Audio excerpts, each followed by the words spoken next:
আমরা যারা ক্রাফট ভালোবাসি এবং ঢাকার ভেতরেই থাকি তাদের একবার হলেও এই জায়গাটায় যাওয়া উচিত, কারণ এখানে গেলে অনেক রকমের ক্রাফটের আইডিয়া পাওয়া যাবে। আপনারা আর কিছু কিনেন বা নাই কিনেন, ফর শিওর আপনারা মাথা ভর্তি অনেক ক্রাফটের আইডিয়া নিয়ে আসতে পারবেন। আমার বোন তো যা দেখছে, যেটা ভালো লাগছে সেটাই নিচ্ছে, বাট ট্রাস্ট মি, আমি একটা কিছু কিনিনি, কারণ আমার অনেক ভালো লাগছে, কিন্তু এই জিনিসগুলো আমি যেগুলো ধরি সেটাই আমি মানে মনেই হচ্ছে যে আমি বানাতে পারবো। ইভেন আমি অনেক কিছুই আছে এমন যা দেখছি যেগুলো আমার বাসায় বানানো আছে। সো আমি কেন এই যে এই ছাড়, এটাকে কী বলে আমি নাম এক্স্যাক্টলি ভুলে গেছি, এই জিনিসটা আমি একবার বাসায় বানানো হয়েছে, আর আমার মনে হচ্ছে না আমি কিনবো, বাট আমার কাজিন একদম কিনে ফেলছে। দেন এই বাঁশ দিয়ে, এটা জাস্ট পেইন্টিংয়ের বিষয়, মানে যারা ক্রাফট করতে ভালোবাসে, আর্ট করতে ভালোবাসে, তারা আমার মনে হয় না তারা কিছু কিনবে, খুব কমই কিনবে, বাট ব্রেইন ভর্তি সব আইডিয়া নিয়ে আসবে, বাসায় এসে সব আবার বানাবে, যেটা আমি করেছি। বাট ট্রাস্ট মি, জায়গাটা অনেক সুন্দর, আশা করি আপনাদেরও ভালো লাগবে সেখানে যেয়ে। যদিও এটা নিউ মার্কেট বা গাউসিয়ার মতো এত বড় জায়গা নিয়ে হয়নি, অনেক কম জায়গায়, তবুও এই জায়গার স্পেশালিটি হচ্ছে গিয়ে হাতের তৈরি সব কিছু, আমাদের দেশীয় পণ্য। ইদানিং ফেসবুকেও কিন্তু এই হাতের তৈরি দেশীয় পণ্যগুলো ঘর সাজানোর জন্য বেশ ট্রেন্ডিংয়ে যাচ্ছে। আর এটা ভেবেও ভালো লাগছে যে আমাদের দেশীয় পণ্য শুধুমাত্রই আমাদের দেশে না, ইভেন দেশের বাহিরেও বেশ ভালো পরিচিতি পেয়েছে। দেখুন, প্রত্যেকটা দোকানে এমন কোনো কিছু নাই যে পাওয়া যায় না, মানে হাতের তৈরি সব কিছু পাওয়া যায়। আর আমার কাছে এই জিনিসটা খুবই ভালো লাগছে, ইউনিক লাগছে। এটা যে বেড়া না কি বলে সেটা দিয়ে বানানো, খুবই সুন্দর, আমার কাছে খুবই ইউনিক লেগেছে জিনিসটা। আর এই পাশটাতে তো প্লাস্টিকের ফুল দিয়ে ভরা, মানে আমার মনে হচ্ছিল আমি হয়তো বা ফুলের বাগানে আছি। দেন সামনে যেতে দেখি অনেক সুন্দর সুন্দর ল্যাম্প, যেগুলো কিনা অনেক ভাইরাল, আমরা নাটকে, ফেসবুকে অনেক পোস্টেই দেখে আছি, বেশ ট্রেন্ডিংয়ে আছে বলা যায়। আর এই পাতাটাও আমার খুব সুন্দর লাগছে, লাইট সিস্টেমের, ওখানে বেতের জিনিস আছে। সবচেয়ে ভালো লেগেছে এই মিররটা, এই মিররগুলো না অনেক সুন্দর। আমার কাছে একটা পুরানো মিরর আছে, আমি ভাবছি একটা নিউ লুক দিব। আসলে সময় করে উঠতে পারছি না, কারণ অলরেডি আমার হাতে একটা প্রজেক্ট আছে, আর আমার একটা প্রজেক্ট যেতে না যেতে আর একটা অলরেডি চলে আসে, কাজ প্রচুর বিজি থাকি আমি এই কাজগুলো নিয়ে। এগুলো দেখা যায় আর 1 মিনিট 2 মিনিটের তো না, বেশ সময়ের ব্যাপার, অনেক ধৈর্যের ব্যাপার। এই ধৈর্যটাও কিন্তু সবার থাকে না, আর আমার মনে হয় যে আর্ট ক্রাফটের জন্য ধৈর্য ছাড়া কখনোই সম্ভব না। সো অবশ্যই ধৈর্য থাকতে হবে। এখানে এসে আমি ভাবতে পারি নাই আমি এমন কিছু দেখবো যেটা কিনা আমার ছোটোবেলার কথা মনে পড়বে।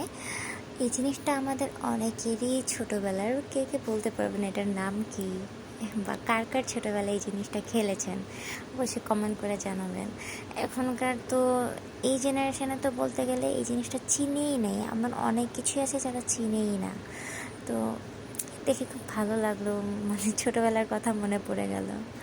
তারপরে এই সামনের দোকানে যেতেই দেখছি এই জিনিসটা আমি বানাবো, এই হ্যারিকেনের মতো, আর এটা আমার বোন দামাদামি করছিল। আরেকটা কথা, যারা গাউছিয়া, নিউ মার্কেট বা এরকম জায়গায় যাবেন, তারা অবশ্যই এমন একজন এক্সপার্টকে নিয়ে যাবেন যে দামাদামি করতে অনেক অনেক বেশি এক্সপার্ট, কারণ এখানে দাম অনেক বেশি চাবে, আপনাকে দাম বুঝে শুনে বলতে হবে। এখানে সব থেকে আমার পছন্দের পার্ট ছিল হচ্ছে কি এই দোকানটা, আর্ট গ্যালারিটা, যেখানে কিনা অনেক সুন্দর সুন্দর ক্যানভাস আর্ট ছিল, যেগুলো আমার খুবই পছন্দের। মানে আর্ট, এই জিনিসগুলো দেখলে না আমার খুব ভালো লাগে, মনটা একদম ভালো হয়ে যায়। আর আমি এই যে এই সামনের যে দানিগুলো, ফুলদানিগুলো, আমি এরকম একটা ক্রিয়েট করব ইনশাল্লাহ, দেখাবো ভিডিওতে। আমরা যারা আর্ট করতে পছন্দ করি তাদের এই দোকানগুলোতে আসলে আর একদমই যেতে ইচ্ছে করবে না, এত ভালো লাগছে তো এই আর্টগুলো দেখতে, মন চাইছে যে এখানে দাঁড়ায় সারাদিন দেখি। প্রত্যেকটা দোকানের প্রত্যেকটা জিনিস আমার খুব পছন্দ হয়েছে। এই যে এই রিক্সাটা আমি চেষ্টা করব রিক্রিয়েট করার, ইনশাল্লাহ আমি ভিডিও দিব যদি বানাই। তার একটু সামনের দোকানে যে দেখি হচ্ছে গিয়ে এই যে ঠিক এই জিনিসটা, এগুলো আমি অলরেডি রেডি করে রেখেছি যে একটা বানাবো, ল্যাম্পগুলো আমি রেজাল্ট দেখাবো, ভিডিও দিব। আমার কাছে খুবই ভালো লাগছে, এই যে সামনের ফুলদানিগুলো, এই দানিগুলো দেখেই না আমি ইন্সপায়ার হয়ে বাসায় এসে আমার ফেলে দেওয়া একটা বোতল ছিল প্লাস্টিকের, সেটা দিয়ে আমি একটা ফুলদানি বানাচ্ছি। ভিডিও অলমোস্ট হয়ে গিয়েছে, আগামীকাল ইনশাল্লাহ পোস্ট করব। আর এখানে আমার বোন একটা মাটির ব্যাংক নিয়েছে, ও ডিজাইন করাটাই নিতে চেয়েছিল, বাট আমি না করেছি, কাজ আমি বলেছি ওকে ডিজাইন করে দেব। এর আগেও আমি অনেক কিছু ওকে কিনতে দিইনি, ওকে আমি বলছি বানায় দিব, কারণ আবার ভালো লাগে না যে আমি যেটা পারি তুই কিনবি কেন, আমার এটাই ভালো লাগে না। তো আর ও একটু ক্রাফটের পাগল, ক্রাফট করতে ভালোবাসে, তো তাই আর কি রাজি হয়ে যায়। আরেকটা ইন্টারেস্টিং বিষয় হচ্ছে গিয়ে, আমি কিন্তু কখনোই আমার ক্রাফটের কোনো কিছুর জন্য টাকা খরচ করি না। আমার ঘরের যা ফেলে দেওয়া, যেগুলো দরকার হয় না, সেগুলো দিয়ে আমি সবসময় ক্রাফট করি। আর এটাই আমার ভালো লাগার, এটা আমি খুব চ্যালেঞ্জিং হিসেবে নিই যে আমি কোনো টাকা খরচ ছাড়া কতটুকু সুন্দর ফুটিয়ে তুলতে পারি। আলহামদুলিল্লাহ, এই পর্যন্ত আমি যা যা বানিয়েছি সবাই খুবই পছন্দ করেছে, বেশ প্রশংসা করেছে। ইনশাল্লাহ ইন ফিউচারে আমি চেষ্টা করব, আমি যখন কিছু বানাবো অবশ্যই টাকা খরচ না করার। আমার ঘরে যা যা ফেলে দেওয়া জিনিস সেগুলো দিয়ে আপনাদের মাঝে অনেক সুন্দর সুন্দর ভিডিও তুলে ধরার, তাতে করে আপনারাও অনেক ইন্সপায়ার হয়ে যেন কিছু করতে পারেন। আপনাদের ভালোবাসায় পরবর্তীতেও যেন আরও অনেক সুন্দর সুন্দর আর্ট, ক্রাফট অ্যান্ড আরও অন্যান্য ভিডিও নিয়ে আসতে পারি, অবশ্যই দোয়া করবেন।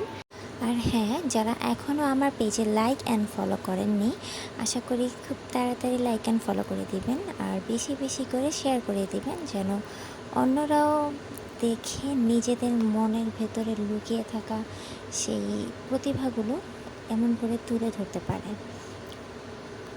আর আপনারা কে কী ধরনের ভিডিওস দেখতে চান, লাইক আর্ট, ক্রাফট, আর যদি আর্ট হয়ে থাকে আর্টে কোন ক্যারেক্টার আর্ট করব, কী ধরনের আর্ট করব, সেটা আমাকে জানাতে পারেন। এমনকি আমি টি শার্টে হ্যান্ড পেইন্ট করি, আপনারা সেটাও ক্যারেক্টার বলতে পারেন যে কী আর্ট করা যায় টি শার্টে, আমি সেগুলো আর্ট করার চেষ্টা করব। এই সাপ দেখে মনে পড়লো, এখন সবার মুখে মুখে আতঙ্কের নাম রাসেল ভাইপার, সব জায়গায় ছড়িয়ে পড়েছে, ঢাকার ভেতরেও ছড়ানোর কথা শুনছি। তো সবাই সাবধানে থাকবেন, সুস্থ থাকবেন। আর এই লোকেশনটা বলুন তো কোথায় হতে পারে? যারা যারা জানেন তারা কমেন্ট করে জানাবেন, আর যারা জানেন না তারাও জানাবেন, তাহলে আমি পরবর্তী ভিডিওতে আপনাদের জানিয়ে দেবো যে লোকেশনটা কোথায়। আজকের জন্য এখানেই এতটুকু। আল্লাহ হাফিজ।